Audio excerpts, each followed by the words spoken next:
Week 6 in Connecticut featured 4 matchups, and the one that was the closest, just like we were talking about, may surprise you. But first, let's start the Week 6 post-game show.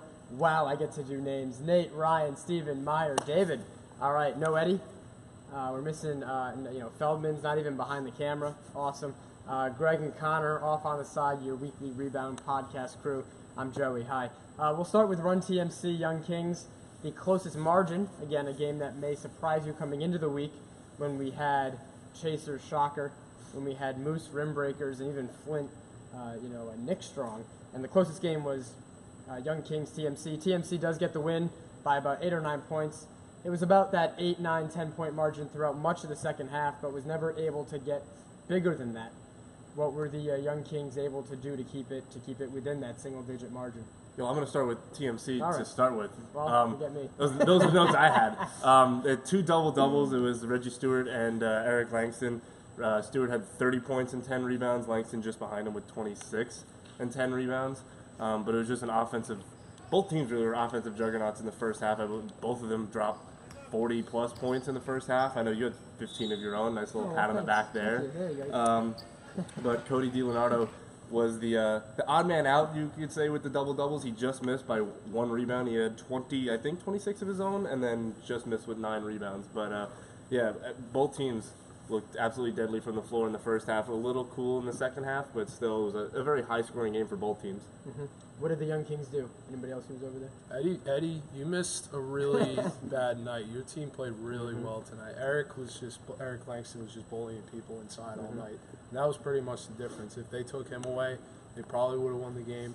But like I said, Eddie, you missed a terrible week. This was a bad week to miss.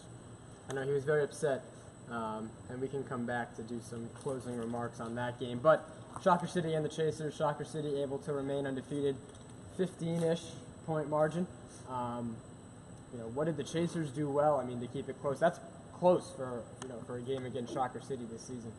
I mean, they held Mike Davis to below 20 points, which was usually a tough task for most teams. But for the most part, it was usual. Shocker City, Davon Pratt with 24, Jason Hernandez with 22.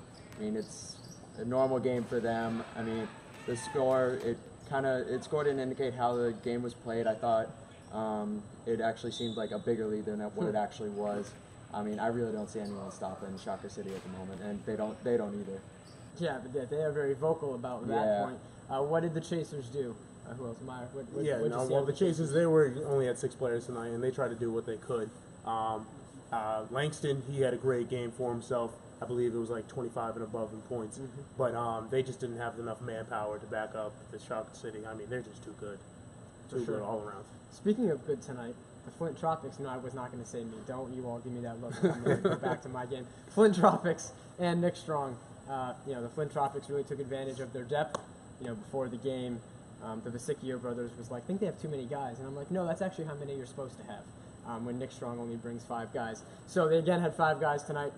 We're tired because Flint does bring in that rotation, does keep it moving, and use that to their advantage. But what else did the Flint Tropics do tonight, besides that depth? Well, Mike Bizzuto just shined through again. He's just unbelievable. I swear to God, every time he puts up a shot, he makes it.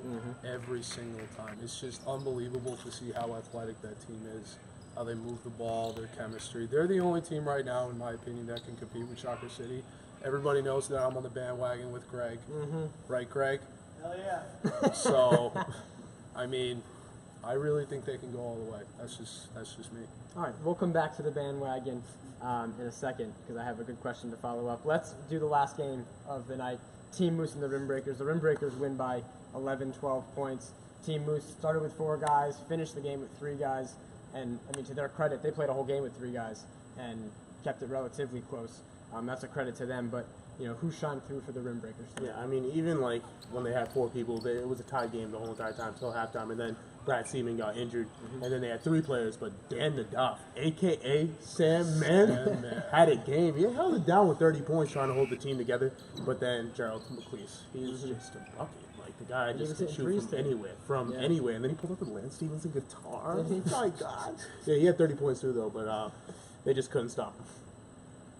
All right, so, I mean, there's not much more about that game. I mean, it's tough for 4 guys, let alone 3. So credit to Team Moose. Rim Breakers get a much-needed win I believe 2-4 now through 6 weeks. So that's a team that's going to be looking to make a run over these last couple weeks. All right, so we were talking about the bandwagon, teams that can compete with Shocker City. So put Shocker City aside for a second. Which team do you think is the next best right now? When they're at full strength and everybody shows up, I'm making a case for my team. All right, go ahead.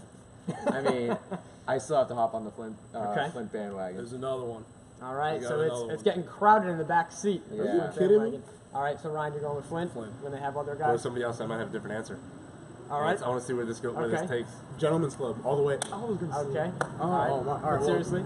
Sports look. Honestly, with a Okay. full roster, they're nasty. And honestly, I think they're going to Jeff take Run Norco. TMC easy for their money. I know Joe's up. Oh, he's right there. Never mind. Okay. Sports look. I'm taking sports like that was gonna be my surprise, but Okay.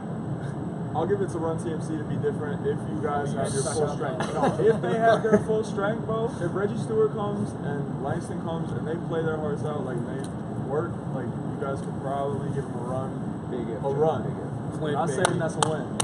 Okay. You guys definitely beat like Flint Tropics. Like you guys got that in the bag. All right, Fully well, healthy. that's yeah, coming you guys- up. That's coming up. So we do have some good matchups coming up. The Flint bandwagon continues to grow by the week, and we'll be back for week 7. My team's on a bye, so you guys, will have to pick someone else to suck up to. On next week's post-game show, we'll be back Monday at InSports for week 7. Guys, good job. Sports Look, your finals pick will be back next week as well for week 7. We'll see you next week from InSports.